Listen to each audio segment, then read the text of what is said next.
Okay. You guys can start out by introducing yourselves. My name is Randal Pinkett. I am the chairman and CEO of BCT Partners, and I'm also the co-author of Black Faces in White Places. And I'm Jeffrey Robinson. I'm an assistant professor and assistant director over at Rutgers Business School, related to the Center for Urban Entrepreneurship and Economic Development, one of the co-founders of BCT Partners and co-author of Black Faces in White Places. Okay. Let's start with the book. We're gonna start with, why did you guys decided to come together for this book, and just take me back to the first day when you guys sat down and said we wanted to put this project together. Well, the book is really a reflection of our experiences growing up. Well, both Jeffrey and I were born in urban centers. I was born in Philadelphia. He was born in East Orange. Our parents moved us to predominantly white suburbs at a very young age. I was moved to East Windsor, New Jersey. He was moved to Parsippany, New Jersey. And our families were literal black faces in white places. One of the few black families in the early 70s, in the wake of Brown versus Board of Education in the late 60s and civil rights movement, to take advantage of these new educational opportunities. And as a function of that, we both experienced the opportunity, but also the challenges of being a black face in a white place. And in some level, our careers have mirrored that pattern, in as much as I've gone on to become an entrepreneur and he's gone on into the world of academia. We still find ourselves in situations where I'm the only person of color at the boardroom and he's the only person of color in the classroom. And we found through our experience and through those we interviewed for the book that it's not an uncommon phenomenon, and we wanted to both shed light on it but also provide some really practical strategies on how you can overcome those very situations. And that's the other reason most people face this situation, especially most black people. You're the only one in whatever profession or what have you. For us, it started a little bit early. It started right when we were in elementary school. But for others, the realization comes when you get to college, or you get to the workplace, or get to the university, or whatever institution you're working in, and you realize that you're the only one. So we have some practical steps that we try to give people to how to deal with that, how to address it, how to think about it, and then how to redefine it. Mm-hmm. I'm gonna speak from a personal experience. I'm sure you guys experience the same thing. When you come from a black culture, then all of a sudden you try to assimilate into maybe a white business or a white school. It's almost like a culture shock. Talk about that scenario. Well, you've hit the nail on the head. And to my surprise, it's a phenomenon that, as we've traveled and talked to people, doesn't get as much attention as perhaps it deserves. Hitting the reality of the cultural clash between what may be your home culture, your ethnic culture, your racial culture, so to speak, and that of mainstream American society, or the broader American society, shall we say.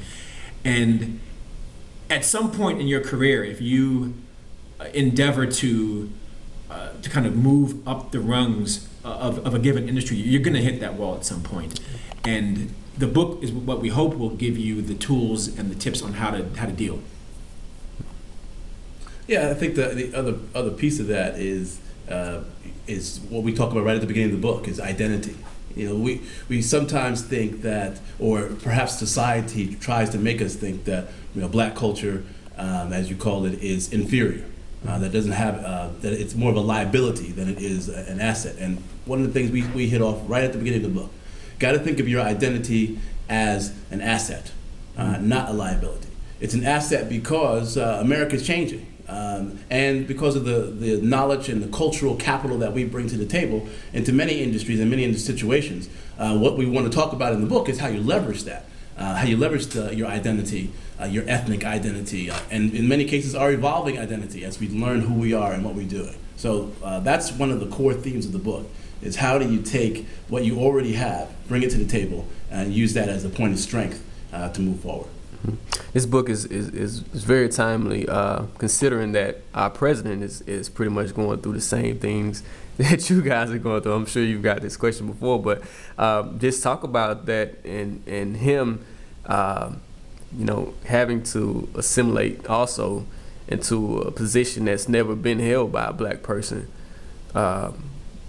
just from your book, how does this book relate to what he's going through? Is there a chapter, based on what he's going through? So, yeah. Well, actually, one of the chapters we talk about one of the issues about being a black face in a white place is the heightened level of scrutiny that we often face.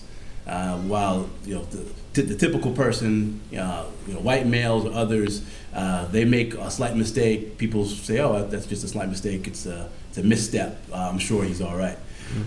The black face in the white place often is put underneath more scrutiny, looked at as is not an exception. It is, this is the way the person really is. And so when we talk about the Obama effect, what people call the Obama bear market.